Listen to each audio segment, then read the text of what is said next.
Yeah, so I wanted to go over more application stuff. And so I actually made this just today. This is a deepfake of Albert Einstein. Now let's run through it.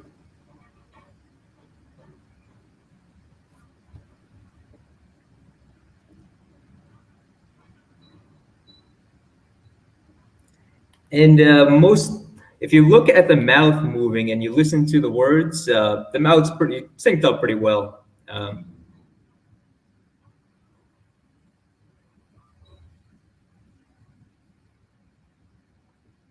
Yeah, and so the voice is kind of a random German voice, but this is interesting because it's a combination of a deepfake face, kind of a standard deepfake,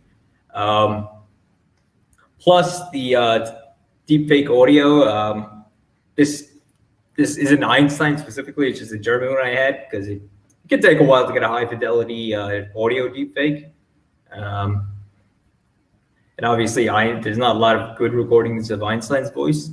And this is also actually a transformer model, NLP transformer model, fine-tuned on some of Albert Einstein's writings. So I took some of his kind of textbooks, not exactly journal articles, but more textbooks, more popular science stuff. Well, not quite popular science, but more basic than his actual journal articles. And so I took those at random, fine-tuned a transformer on them. It only took about 400,000 characters to fine-tune the transformer, and yeah, got a body of text. This is a relatively coherent. This is relatively coherent in terms of the underlying physics. Yeah, and so it's kind of an interesting mix of the face deepfake, a deepfake voice, and a deepfake NLP model. So now let me, yeah, so this is a more fun one. This is a few months back, there was this Tunify model going around by Justin Pinkney, and it was a popular app. It's a popular app now, but yeah, this guy originally made it, and then it became an app, and I think it has like something like 10 million downloads. I talked to him about it. I don't think he got too much of the ad money from it, but yeah, it's interesting because these are actually all GANs if you see anything of the like. And basically, you just run, this is actually a StyleGain model. So it's a StyleGain, I believe you trained it on Disney characters. So yeah, this is, this first one's me, obviously Trump, Obama. And then these two people are actually different StyleGain faces, StyleGain 2 faces. So they're, so yeah, so one application of StyleGain is deepfakes of GANs, get copyright-free images, and yeah, then I created this is a different model. It's Renaissance paintings, and actually, my GitHub, I have these on Colab. Pretty much anyone can run through these pretty easily, create their own. Yeah, and I want to talk about some commercial applications. One interesting thing I've seen come out of GANs recently is semantic region segmentation. Basically, you separate an image into semantic regions. So here you can see there's some cliff edge, there's some water going on, there's some grass, a pool of water over here, and some sky, some clouds, and yeah, from just a simple drawing over here on the left, you can get this, you run the GANs on it and you get this highly detailed image. And commercially, in terms of commercial applications, obviously you're not creating landscape portraits too often, but there are plenty of other types of images,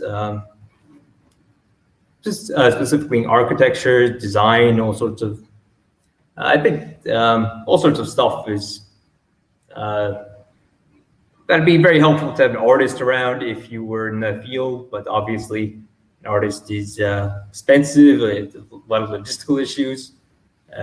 Even if you're like a pretty high-end real estate firm in New York here in New York,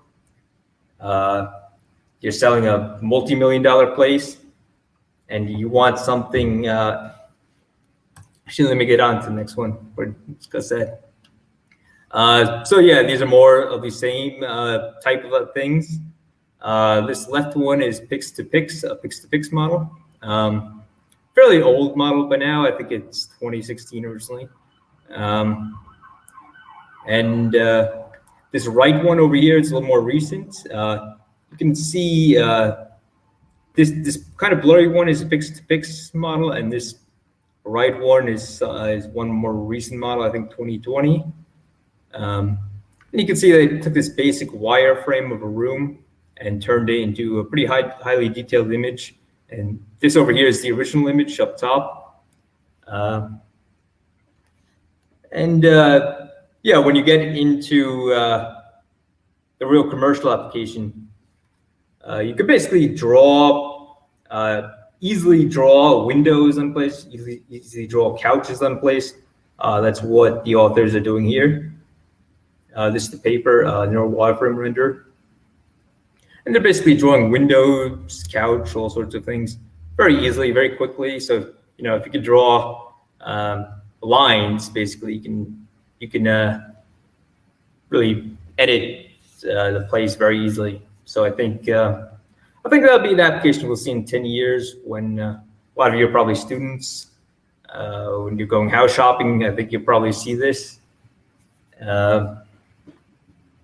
And deepfake costs are pretty much going to go down exponentially over the next 10 years. GPUs are still very much following Moore's law, so probably see a very, very, very large cost reduction by 2030. And these are similar applications. More of this semantic segmentation applied to GANs. So you can see like they apply the semantic segmentation to the bedrooms now, or to kitchens and bathrooms. This has also been applied to humans, to animals, all sorts of stuff. And but I think this is a particularly interesting application because it's very commercially relevant, because there could be a lot of business behind that in over the next decade or so. Yeah, and this again, some of this, you could kind of see, you could kind of just basic contractor come to your house, draw a pool. If they could draw this pink segment right here that represents the pool, they can basically show you what your house would look like with a pool. And it's very interesting. I'm kind of underselling the underlying algorithms here, but they're very interesting algorithms because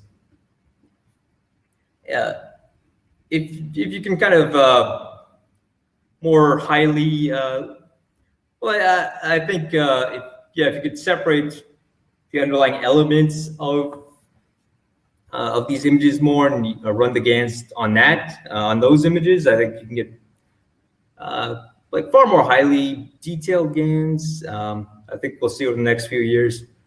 You can edit things like your like faces in a more detailed manner.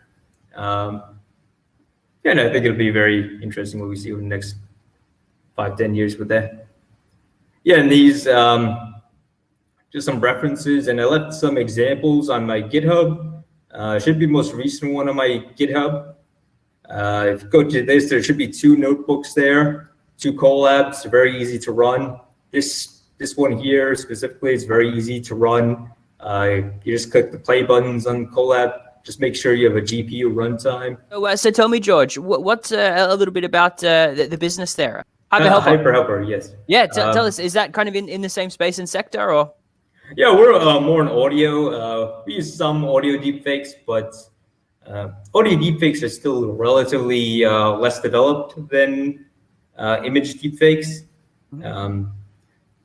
So it'll There's some things you can do with it, but usually you need tons of data. You can't do it with sparse data like you can with image deepfakes. Like that image of, well, that deepfake of Einstein, that was one single image of Einstein. You can't really get good results with such little audio data. So.